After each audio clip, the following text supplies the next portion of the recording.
Sveiki visi gimę po vandenio ženklu. Pasižiūrėkime laikotarpį, kas jūsų laukia nuo gegužės 6 iki 12. Laikotarpio perspektyvos, ko vengti ir patarimas jums. Vandeniai šiuo laikotarpiu bus patys savo viršininkai, savo likimo kalviai.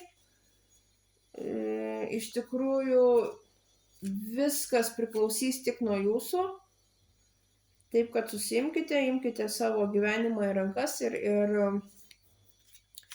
priiminėkite kažkokius tai sprendimus, nes tiesiog šis periodas labai palankus jums, pildysis jūsų norai, jūsų sugalvojimai, jūsų svajonės, tai naudokitės progą. Ko vengti?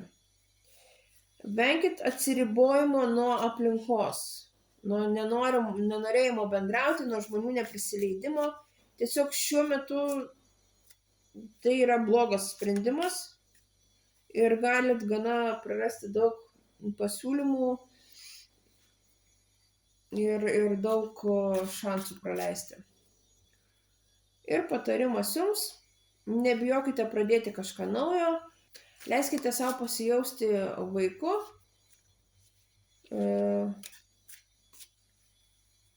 pajausti tą tokį lengvumo jausmą, nebijokite rizikuoti, tiesiog šiuo laikotarpiu jums tokie galbūt biški ir neapgalvoti veiksmai gana gerai pasiteisins ir gausit labai neblogus rezultatus.